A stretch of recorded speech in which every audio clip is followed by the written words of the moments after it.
Simbiosis y ambigüedad. José Blecher. Capítulo 5. La ambigüedad en la clínica psicoanalítica. Damos por establecida la naturaleza sintética de los procesos yoicos, pero al respecto estamos evidentemente equivocados. La función sintética del yo, aunque tiene tan extraordinaria importancia, está sujeta a condiciones particulares y expuesta a toda una serie de perturbaciones. Freud, la escisión del yo en el proceso defensivo. 21. Introducción. Un primitivo esquema de Abraham del año 1921 consideraba, en el curso del desarrollo, la existencia de 4 etapas fundamentales, 3 de ellas en relación con distintas enfermedades. La primera etapa era la del narcisismo al autoerotismo, la segunda de amor objetal con una organización sádico-anal, la tercera de amor objetal con una organización genital, la cuarta correspondía a la normalidad, amor objetal con organización genital, con control de la inervación orgánica y con capacidad para elaborar los estímulos psíquicos.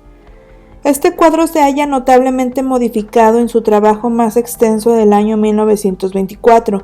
Dividió las etapas oral, anal y genital en primarias y secundarias e incluyó junto a estos estudios de la organización libidinal las características del desarrollo del amor objetal, y en este último figuraba un estadio preambivalente, anobjetal, narcisista, autoerótico, y en el extremo opuesto la relación objetal postambivalente entre ambos, es decir, entre el primer estadio oral de succión y el último estadio genital, incluía la ambivalencia.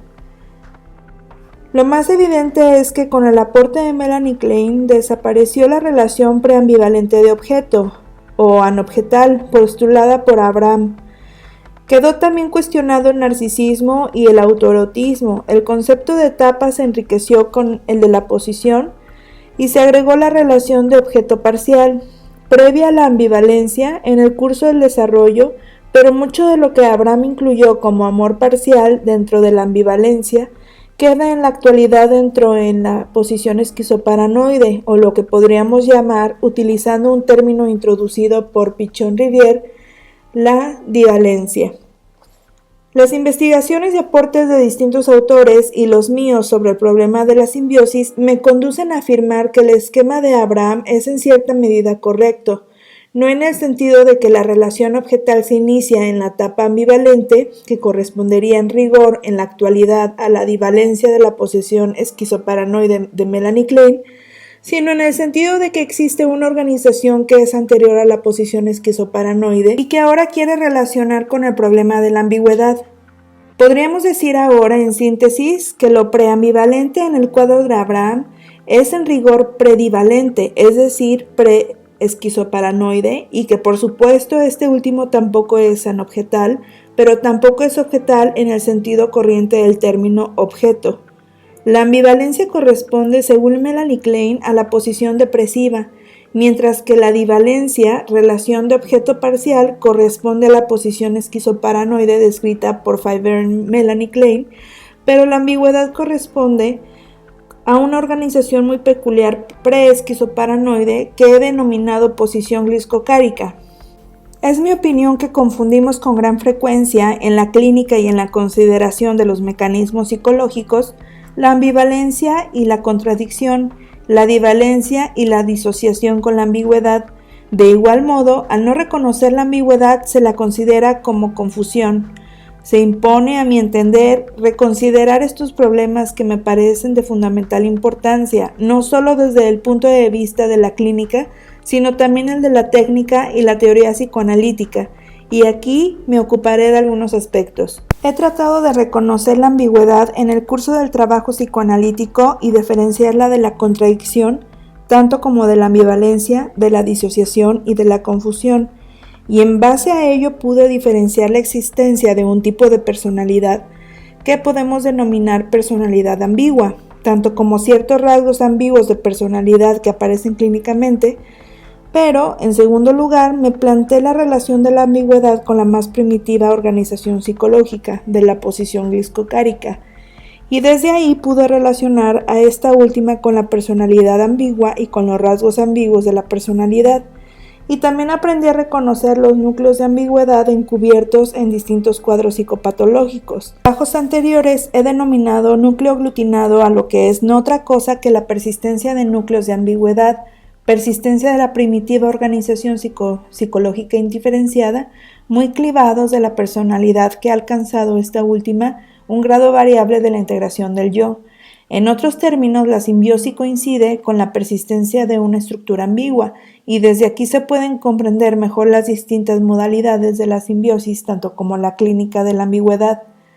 Con este estudio paso ahora de la psicología y la psicopatología de la ambigüedad, reducida a un núcleo clivado del yo, a la consideración de los casos en los que el yo mismo es ambiguo. Aunque ambos estudios están muy relacionados, es necesario recordar la diferencia entre ellos. Discriminación del concepto de ambigüedad. Empecemos por tentar una definición de la ambigüedad. El Diccionario de la Lengua Española de la Real Academia, Madrid 1956, define ambigüedad como lo que puede entenderse de varios modos o admitir distintas interpretaciones, y da por consiguiente motivo a dudas, incertidumbres o confusión. Las definiciones de otros diccionarios de filosofía tienen las mismas características de esta que hemos reproducido. La ambigüedad es definida en ellos desde el punto de vista del observador, o podríamos decir desde el punto de vista de la contratransferencia, y entonces decimos que un sujeto es ambiguo, su conducta, su carácter, su personalidad, cuando él puede ser entendido de varios modos, o su comportamiento puede admitir distintas interpretaciones y da por consiguiente motivo a dudas, incertidumbre o confusión. Pero para el sujeto que vive la ambigüedad o que la manifiesta, la ambigüedad no es duda, ni incertidumbre, ni confusión, es indiferenciación. Equivale a decir déficit de discriminación y de identidad o déficit de diferenciación entre yo y no yo. Creo que el error más frecuente reside en adjudicar directamente la confusión contratransferencial a la estructura del fenómeno que la produce. Quizás se aclare más la definición si recordamos que tanto la ambivalencia como la divalencia son contradicciones que vivencia o experiencia el sujeto. En la bivalencia ha ocurrido una confluencia de dos términos antinómicos, contradictorios, sobre un solo objeto en un mismo momento, mientras que en la divalencia, división, esquizoide, los términos contradictorios son separados y mantenidos separados por las técnicas neuróticas, histérica, fóbica, obsesiva y paranoide. En la ambigüedad no se ha llegado a la demarcación o discriminación de términos diferentes o de términos antinómicos o contradictorios. En el sujeto y la situación coexisten, sin contradicción y conflicto para él, términos, actitudes o comportamientos que son diferentes, no necesariamente antinómicos, pero que no se excluyen entre sí, sino que coexisten y en otros casos alternan en su presentación. Es posible que nuestra estructura u organización psicológica pueda tolerar contradicciones de solo dos términos y que en realidad podrían existir sin conflicto. En otros niveles de organización del yo, más de dos términos contradictorios o diferentes, y es por ello que lo que para el observador aparece en la ambigüedad como contradicciones insalvables de muchos términos o de distintos comportamientos y que provoca confusión, en el sujeto ambiguo no hay tal confusión ni tal contradicción. Quiero subrayar entonces que la ambigüedad no es confusión, sino persistencia o regresión a un estado de fusión primitiva o indiferenciación que caracteriza los primeros esbozos de la organización psicológica, posición gliscocárica. En otros términos, el sujeto ambiguo no ha llegado a configurar contradicciones, tampoco ha llegado a discriminar términos diferentes. Para él son equiparables, equivalentes o coexistentes.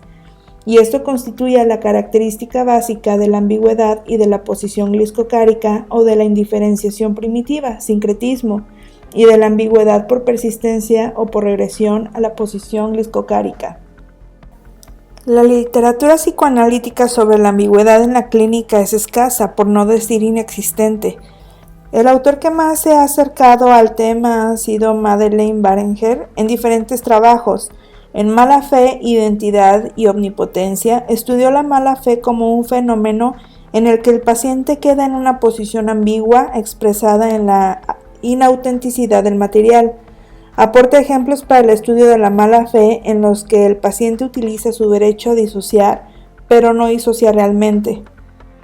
De uno de sus ejemplos dice: en el segundo ejemplo, al contrario, los aspectos positivos y negativos de la transferencia supuestamente disociados están en realidad ambos presentes. Se condicionan mutuamente perteneciendo a una estructura más compleja que tiene su finalidad y sus mecanismos propios. La mala fe se opone, pues, tanto a la disociación como a la situación de ambivalencia. La mala fe, en tanto fenómeno de ambigüedad, creo que en rigor no se opone a la disociación o a la ambivalencia, sino que es un fenómeno distinto, tal como por otra parte lo dice la misma autora. Es una estructura más compleja que tiene sus propiedades en sí misma.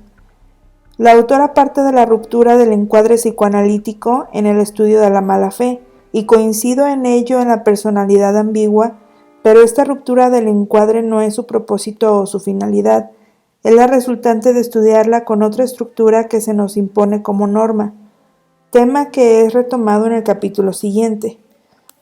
Un punto importante de su trabajo es cuando relaciona correctamente, a mi entender, la mala fe con un trastorno de identidad, pero a ello agregaría que no se trata solamente de un trastorno de la identidad, sino de otra identidad que tiene que ser comprendida en su propia estructura.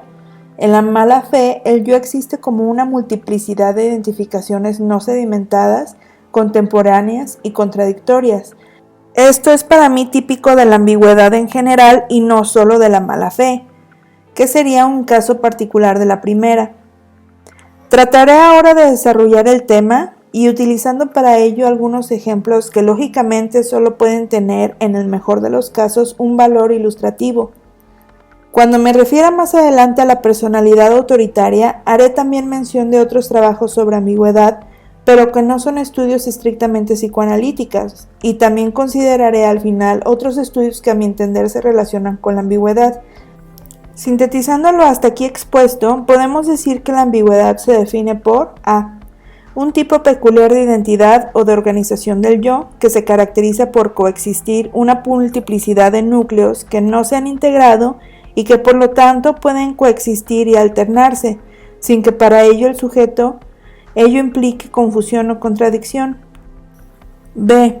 Cada núcleo de este yo granular se caracteriza en sí mismo por una falta de discriminación yo-no, yo, o, para decirlo en términos positivos, por una organización sincrética.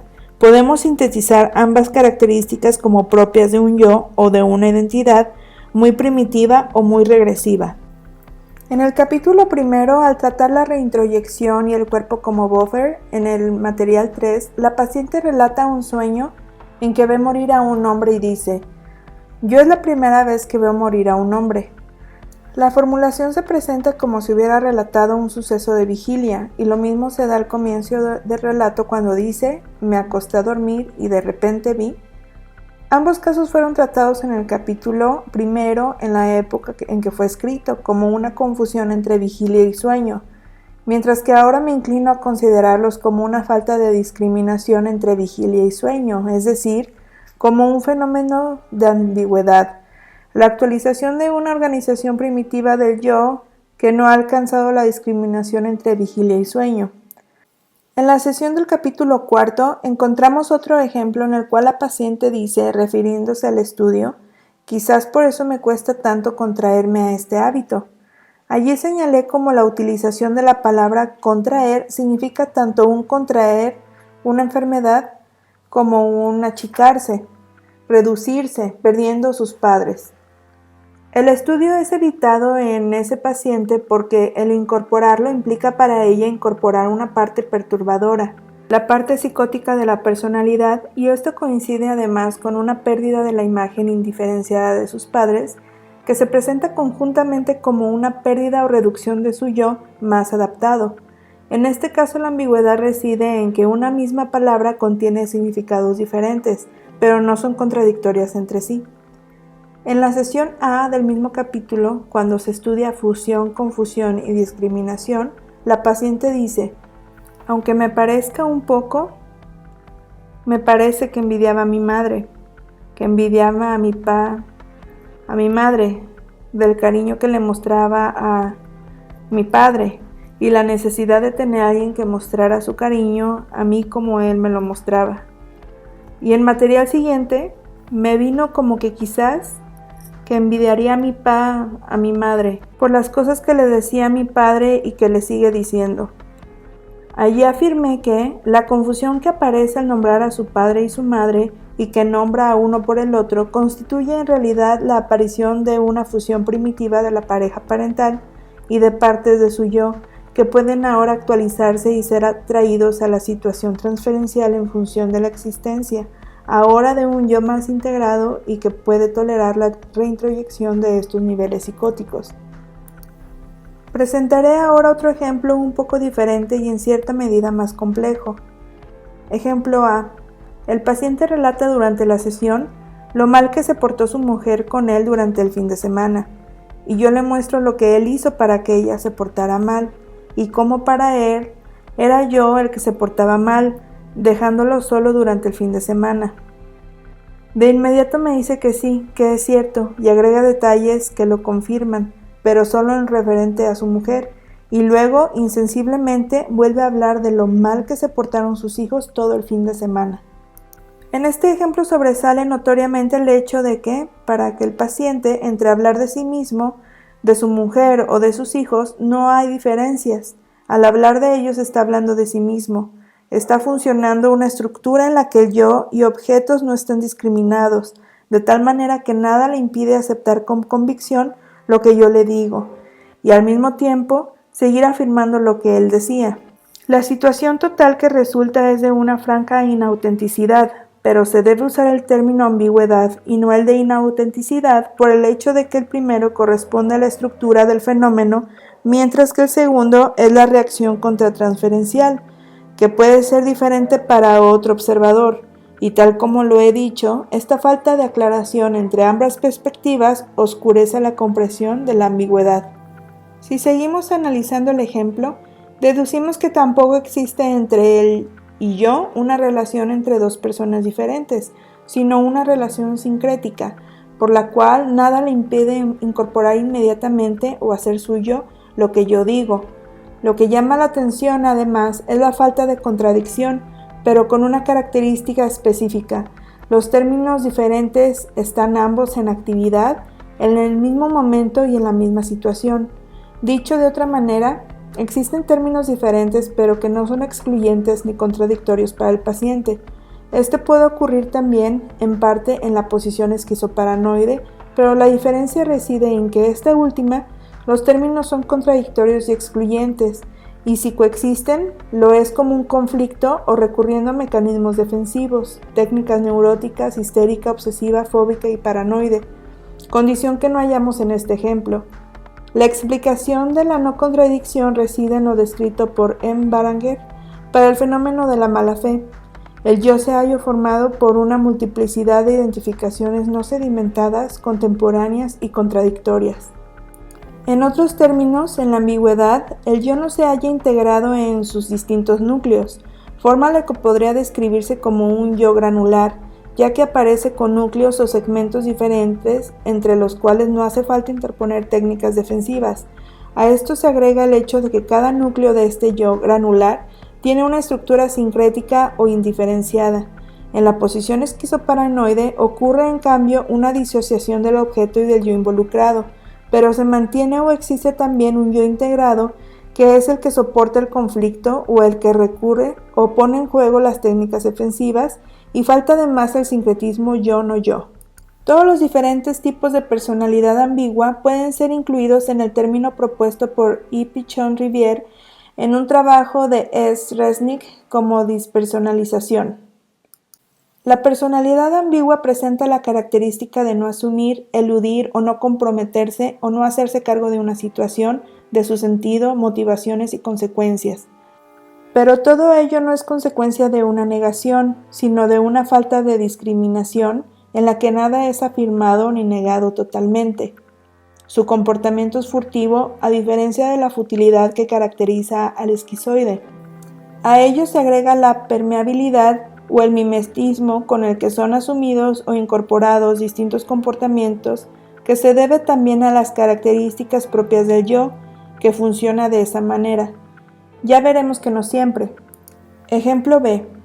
L es un paciente que ha pasado recientemente por situaciones muy traumáticas, muerte de familiares y pérdida de su situación económica, a raíz de lo cual casualmente comenzó su análisis, que se ha caracterizado por una extrema dependencia con el analista y por un total sumisión o aceptación indiscutida de todo lo que se le dice o interpreta. Pero las sesiones transcurren siempre en una intensa ambigüedad, ya que si bien acepta todo lo que se le interpreta, por otro lado y al mismo tiempo persiste en las mismas características de comportamiento por las cuales comenzó su análisis. En una sesión anuncia que al día siguiente él no va a poder concurrir porque tiene que viajar, y si la interpreta su intento de poner distancia con todo lo que siente como perturbador en la relación conmigo.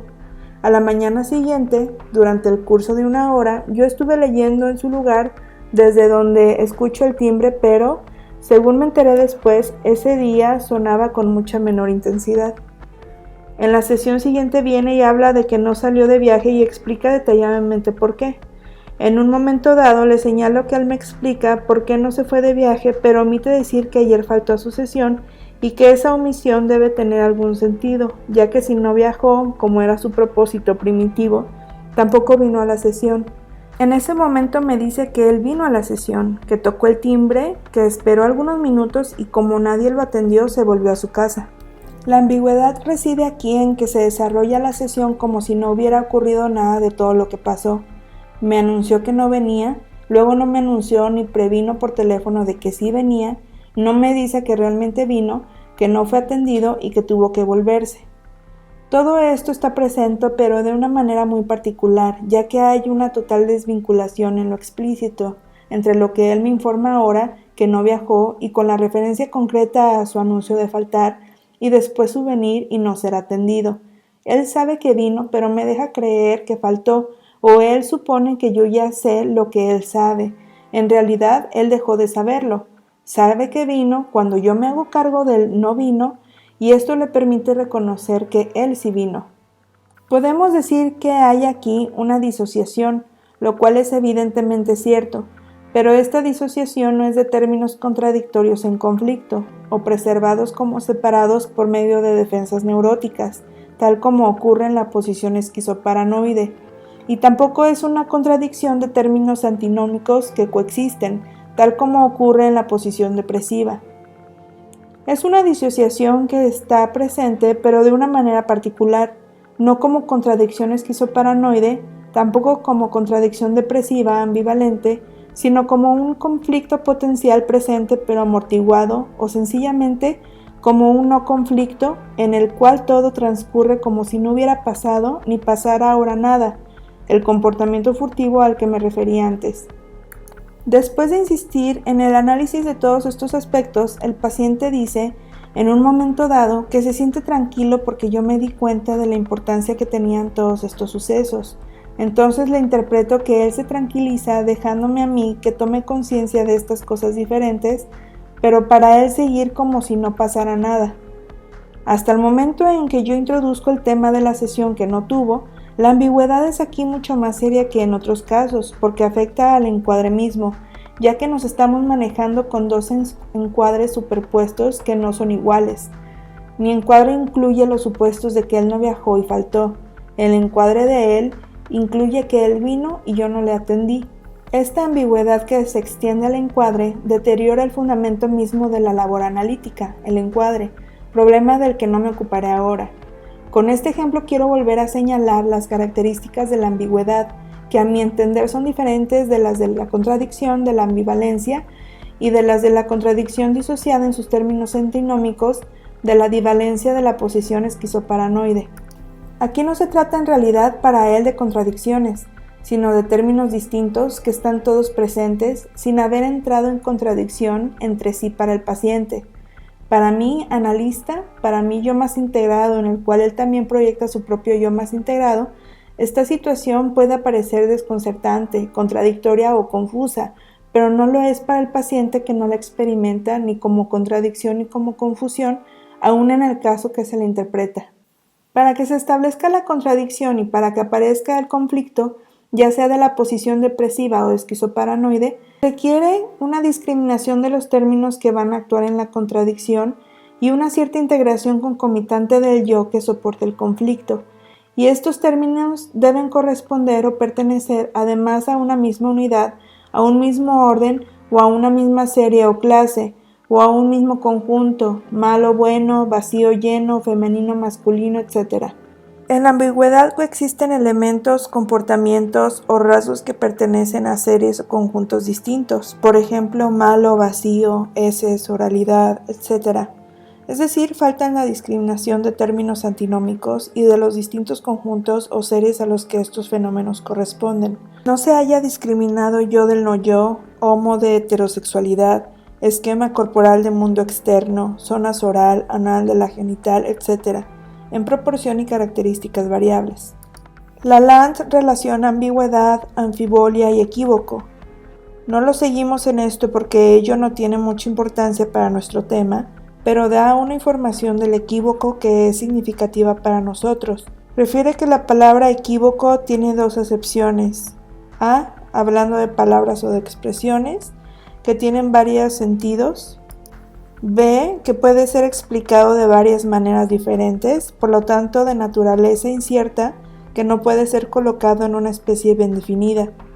He reproducido esta definición de Lalande por considerar que él señala de esta manera una de las características fundamentales de la ambigüedad, que es la naturaleza incierta, es decir, lo que todavía no está definido, lo que todavía no está discriminado, lo que permite la coexistencia de cosas, situaciones o actitudes que para otro sujeto, para el yo más evolucionado del mismo sujeto, resultan confusas o dudosas, pero que en sí mismas son inciertas, no definidas, no discriminadas, y no jerarquizadas en especies o conjuntos. Clínicamente, el sujeto ambiguo o con rasgos de ambigüedad puede impresionar como confuso o contradictorio, pero el hecho de que pueda provocar confusión o sentimientos contradictorios en el observador no define las características de la ambigüedad, porque estos fenómenos, contradicción, confusión, aparecen cuando la ambigüedad es percibida por el yo más maduro, el del observador o del propio sujeto.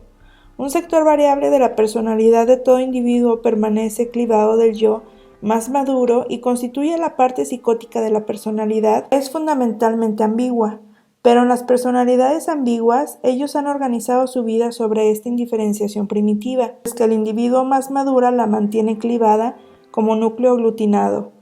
Desde el punto de vista clínico podemos sintetizar las distintas posibilidades y reconocer 1. La estructura de la más primitiva organización psicológica que corresponde a una indiferenciación primitiva. 2. La perdurabilidad predominante de esta primitiva estructura en la personalidad ambigua, que como veremos puede organizarse en tipos diferentes. 3. La perdurabilidad de la ambigüedad en ciertos rasgos de personalidad. 4. Fenómenos de ambigüedad debidos a la reactivación o regresión que se produce en periodos de cambios sociales o cambios de otro tipo. 5. La polarización extrema de la ambigüedad, la personalidad autoritaria. 6. La persistencia de un cierto monto de la organización primitiva, ambigua, pero fuertemente clivada de la personalidad que ha alcanzado otros niveles de organización o integración. A esta parte clivada la he denominado núcleo aglutinado. 7. Fenómenos patológicos que derivan de dos hechos. A. Del mantenimiento de ese clivaje, simbiosis, bloqueo afectivo, reacción terapéutica negativa, neurosis monosintomáticas, etc. B. De la ruptura o peligro de ruptura del clivaje, en cuya patología incluí las confusiones, epilepsia, melancolía, manía, psicopatía, perversiones, hipocondría, que pueden estabilizarse o estereotiparse como forma regular para un sujeto dado, como defensas del yo. 8. Aparición de la ambigüedad en un primer plano por ruptura del clivaje, que ocurre normalmente en nuestra cultura en ciertos estadios del desarrollo, cuyo ejemplo típico es la adolescencia. 9. Aparición de la ambigüedad en otros fenómenos normales, como el sueño, la paradoja, ciertos actos sintomáticos en el campo de la estética, etc. Como los puntos 6 y 7 han sido ya tratados en los estudios sobre simbiosis con el nombre de núcleo aglutinado o parte psicótica de la personalidad, Me ocuparé aquí preferentemente de los otros señalados, dejando por ahora de lado los puntos 8 y 9.